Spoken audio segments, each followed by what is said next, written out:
آج ہم tablet evil کے بارے میں تفصیلاً گفتگو کریں گے۔ اس کا جنیرک نیم کیا ہے، اس کے فوائد کیا ہیں، اس کے علاوہ اس کا ڈرگ انٹریکشن دیکھیں گے دوسری ادویات کے ساتھ، اور آخر میں اس کے ایڈورس ڈرگ ریئیکشن مضر صحت اثرات پہ روشنی ڈالیں گے۔ ٹاپک شروع کرنے سے پہلے اگر آپ نے ابھی تک میرے چینل کو سبسکرائب نہیں کیا ہے، ابھی سبسکرائب کر لیں اور بیل آئیکن کو آپ نے لازمی پریس کرنا ہے تاکہ جو بھی میری لیٹسٹ ویڈیو وہ سب سے پہلے آپ تک پہنچے۔ ٹیبلٹ ایول، اس کا جو جنیرک نیم ہے وہ ہے فینرامین میلیٹ۔ یہ ایک اینٹی ہسٹامین کلاس سے تعلق رکھتی ہے، اینٹی الرجک بھی آپ اس کو کہہ سکتے ہیں۔ اب اس کے فوائد دیکھ لیتے ہیں کہ کن مقاصد کے لیے ہم ٹیبلٹ ایول کو استعمال کر سکتے ہیں، فینرامین میلیٹ کو استعمال کر سکتے ہیں۔ تو اس کے لیے جناب اس کا جو سب سے پہلا فائدہ ہے وہ یہ ہے کہ اگر آپ کو الرجی ہے، جسم پہ کہیں بھی آپ کو خارش ہو رہی ہے، ایچنگ ہو رہی ہے، کہیں بھی آپ کو چھوٹے چھوٹے دانے ہیں سرخ رنگ کے، تو آپ اس کے خاتمے کے لیے ٹیبلٹ ایول کو استعمال کر سکتے ہیں۔ اس کے علاوہ اگر آپ کو چھینکیں آ رہی ہیں، آپ کی ناک سے پانی بہہ رہا ہے، آپ کی آنکھوں سے پانی بہہ رہا ہے، تو اس کے علاج کے لیے بھی آپ ٹیبلٹ ایول کو استعمال کر سکتے ہیں۔ اس کے علاوہ اگر آپ کو سانس کی تکلیف ہے، پولن کی وجہ سے آپ کو پولن الرجی ہوتی ہے، تو اس کے خاتمے کے لیے، اس کے علاج کے لیے بھی آپ ٹیبلٹ ایول کو استعمال کر سکتے ہیں۔ تو یہ اس کے فوائد ہیں کہ ہر قسم کی الرجی کے لیے، خارش ہو آپ کو تب بھی آپ ٹیبلٹ ایول کا استعمال کر سکتے ہیں۔ اب دیکھ لیتے ہیں کہ اس کا ڈرگ انٹریکشن کیا ہے، دوسری ادویات کے ساتھ کیا یہ انٹریکٹ کرتی ہے یا نہیں۔ اگر آپ ٹیبلٹ ایول استعمال کر رہے ہیں تب آپ نے الکوہل استعمال نہیں کرنی، بالکل بھی۔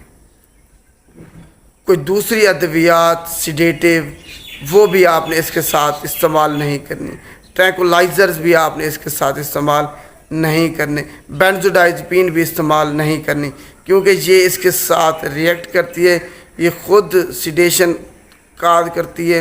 اس کے علاوہ جب یہ دوسری ادویات کے ساتھ انٹریکٹ کرتی ہے تو آپ کے لیے یہ پرابلم کریٹ کر سکتی ہے، تو آپ نے کبھی بھی خود اس کو استعمال نہیں کرنا۔ اگر کرنا ہے تو یہ دیکھنا ہے کہ کوئی دوسری ادویات اس کے ساتھ آپ استعمال نہ کریں۔ کسی بھی قسم کی ٹینشن کے لیے اگر آپ استعمال کر رہے ہیں، بے چینی کے لیے، تھکاوٹ، کسی قسم کی بھی اگر آپ ادویات استعمال کر رہے ہیں تو اس کے ساتھ آپ نے استعمال نہیں کرنی۔ اگر آپ الکوہل استعمال کرتے ہیں تب بھی آپ نے ٹیبلٹ ایول کو اس کے ساتھ استعمال بالکل بھی نہیں کرنا۔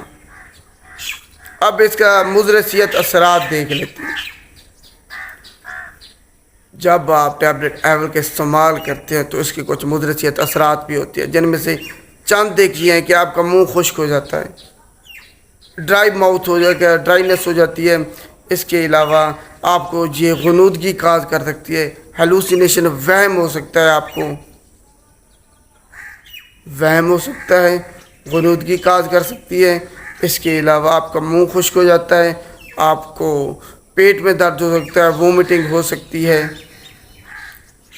تو یہ صرف اس کے چند ایک جو ہے نا مضر صحت اثرات ہیں، ابھی تک یہ معلوم نہیں ہو سکے، لیکن ہو سکتے ہیں کسی کو اس کے جو مضر صحت اثرات ہیں وہ ظاہر ہو سکتے ہیں۔ تو آپ نے خیال کرنا ہے کہ یہ اس کے مضر صحت اثرات ہیں۔ اب کیا پریگننسی میں یا دودھ پلانے میں ماں اس کو استعمال کر سکتی ہیں، یعنی یہ بہت ایک اہم سوال ہے۔ پریگننسی کے دوران ٹیبلٹ ایول کو اگر جو فزیشین ہیں، جو پرسکرائبر ہیں، وہ پرسکرائب کر رہے ہیں، اس کا فائدہ اگر وہ سمجھتے ہیں کہ ہے، تب انہوں نے اس کو استعمال کرانی ہے، وگرنہ اس کی ابھی تک کوئی اس پہ ریسرچ نہیں ہوئی کہ آیا کہ یہ پریگننسی کے دوران استعمال کرنے سے بچے کو کوئی نقصان تو نہیں ہوتا۔ اس پہ زیادہ اسٹڈی نہیں ہوئی، ریسرچ نہیں ہوئی، تو ہمیں نہیں پتہ کہ پریگننسی کے دوران آیا یہ سیف ہے یا نہیں ہے۔ تو اگر آپ خود استعمال کر رہے ہیں تو احتیاط کریں کہ پریگننسی کے دوران اس کو استعمال نہ کریں۔